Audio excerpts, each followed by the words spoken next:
On the Origins of Gardening, produced and narrated by Frankie Adair.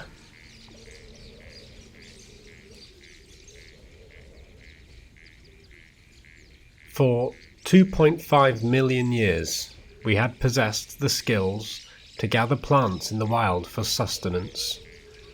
But it was merely 10,000 years ago that things took a drastic turn.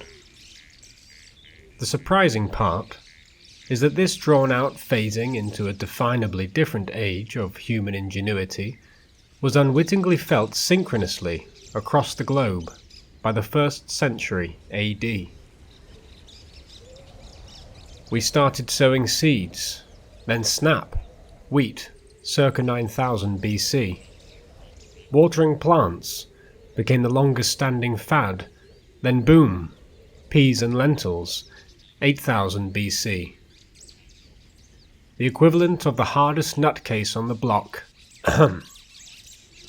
in a plant neighborhood was, for the first time, dismissively called a weed and plucked from the ground. Boom, olive trees, circa 5000 BC. The one certain commonality is, of course, the creation of gardens, which saw its own evolution alongside us result in such grandiose creations as the Daisen in Zen of Japan 1509, the palace gardens of Versailles 1630, and the remarkable sci-fi Eden project in Cornwall 1998.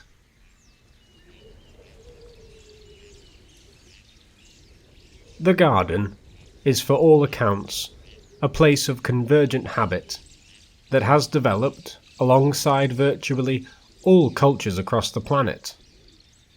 In our current age of globalization, we have come to identify with their meticulous cultivation in a myriad of manners that have produced idiosyncrasies of the most peculiar nature. Although it cannot be said that the activity of horticulture itself is harmful to us in any significant stretch of the imagination, unless, of course, you regularly spar with Audrey II in some hypernormalized little shop of horrors. The writer Rudolf Burckhardt, who had been persecuted by the Nazis during World War II, is quoted as having said, "Gardens connect people, time and latitudes. The garden of humanity is a huge democracy." This is indeed an interesting turn of phrase, for whether or not you consider democracy to be at all associable with gardens, it exemplifies, dare I say, a commonly held belief in the minds of all humans present.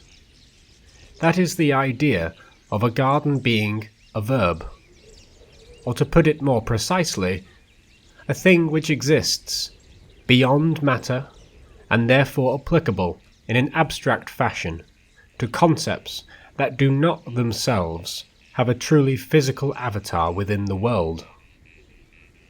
In other words, the term garden is being used synonymously within the same space of cognitive reasoning that we process the mysteries of superstition and myth.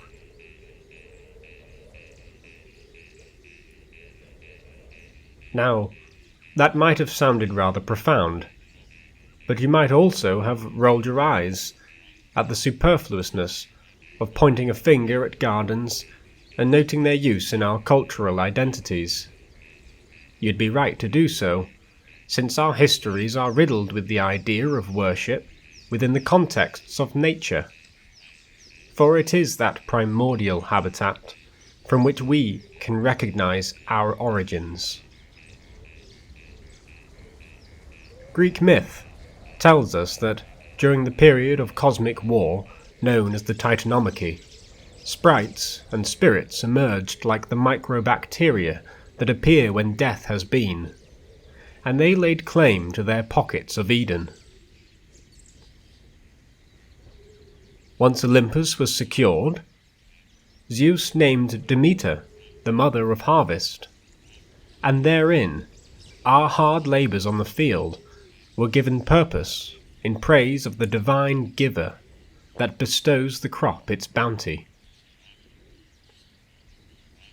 Under the instructions of Athena, Cadmus sowed the teeth of the Ismenian dragon into a soil that saw lords grow from it, and who went on to build the city of Thebes. In keeping with this timeline, thousands of years later, in a gamble to preserve our heritage, cities, kingdoms, and states took root. Similarly, is the story of the children belonging to each of the brothers Epimetheus and Prometheus, who restored humanity following the Great Flood. Themis, the mother of justice, peace, and order, called for Pariah and Deucalion to throw the bones of Gaia onto the soil, which of course were not bones, but rock, the equivalent in our anthropocentric dialogue of nature's skeletal system. The garden had ensured its posterity.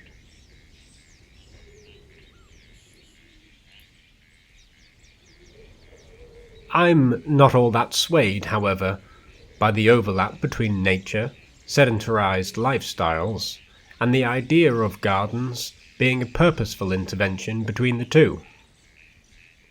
For why would flora want to become integrated into the timber and stone structures that were being erected across the lands of our kingdoms? You might scoff at such a blatantly leading question that is inherently non sequitur for us to assume plants would want anything at all, having non-sapience and whatnot. The truth is that our survival strategy on this planet results irrefutably in the desertification of our surrounding environment, and it is logical to assume that, like all life, survival is the ultimate strategy. But where, then, does that leave us, whose free will has become subjugated by the vegetables which zombify our minds into propagating their kind? We must remember that, like us, it is not through the will that we persist, but the nature of living that allows entry through the doors of perception and into the joyous cosmology of nurture. It will come as no surprise to learn that humans have developed over the millennia a deep-seated connection to nature, from relying on its bounties for survival to meditating on its pure and quintessentially innocent form. Perhaps, unsurprisingly, the natural world has been leveraged by our minds to produce the notion of spirituality, divinity, and godhood. It is, therefore, no stretch of the imagination to speculate that our modern need to house plants alongside us is derived directly from our primordial perceptions of what nature is and why it exists.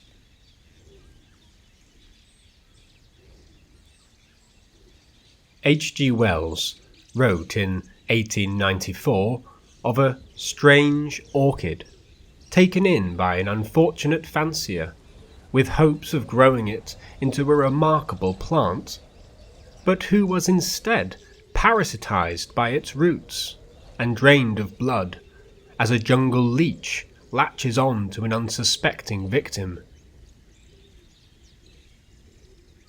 Orchid literature was popularized during the Victorian era, from the first exotic specimens being imported into England in 1731, which by 1840 had been described by a leading collector, James Bateman, as an orchid mania that now pervades all classes, to a marvellous extent.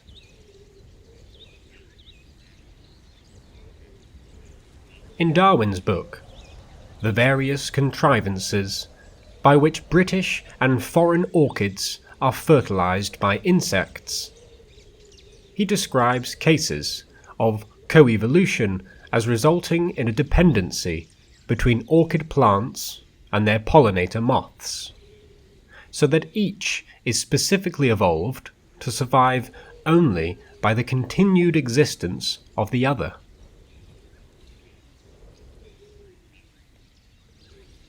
Notwithstanding the delicate sensitivity of the plant's growing conditions, they had been described by the contemporary writer W. H. White as being inducive to even the mood of the fancier which grows it, and a Victorian ideal of continuous, as opposed to fixed, boundaries between species gained traction.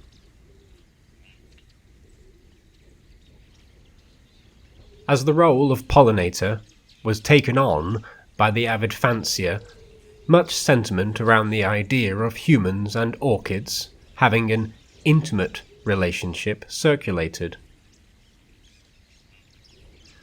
So it was that the orchid, which, coincidentally, had in many cases become threatened from being plundered by British plant hunters, had secured its posterity by tapping into, or exploiting, intentionally or not, the essential essence of our nature to nurture.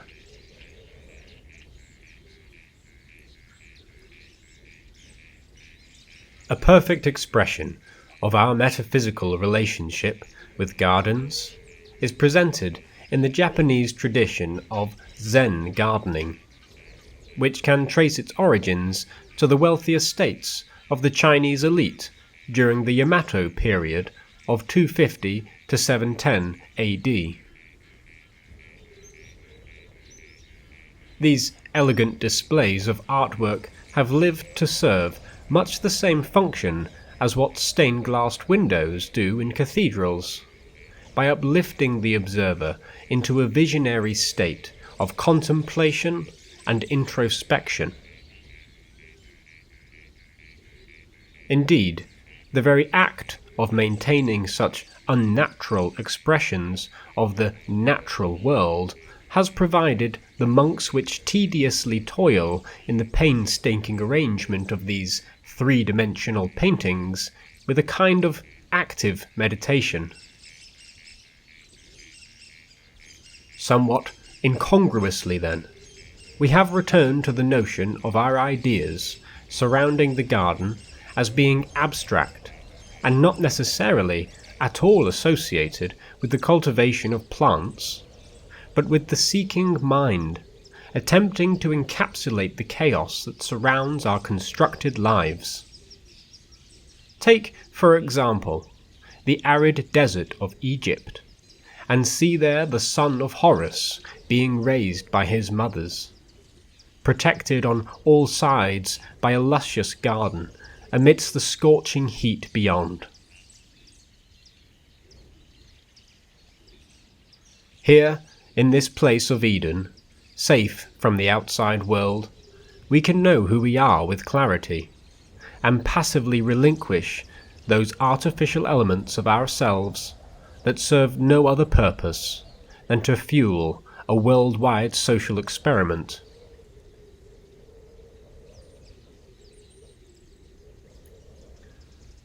There is a wealth of perspectives, contexts, and examples existing out there in the imagined cosmos of human knowledge and understanding that portend to the nature of gardens and their origin. We have explored here some ideas surrounding the notion of what gardens mean beyond their traditional interpretation as being discrete parcels of space occupied with vegetation. It is my hope that you come away from this expedition with a renewed perspective on the subject that reveals extensive flora existing in the shadows of our collective subconscious, that you might begin to utilize the life forces within to actuate and nourish an imagined garden of your own, one that is not haphazardly shaped by the winds of our surroundings, but nurtured by the love that we have for ourselves. The garden of humanity is nature itself.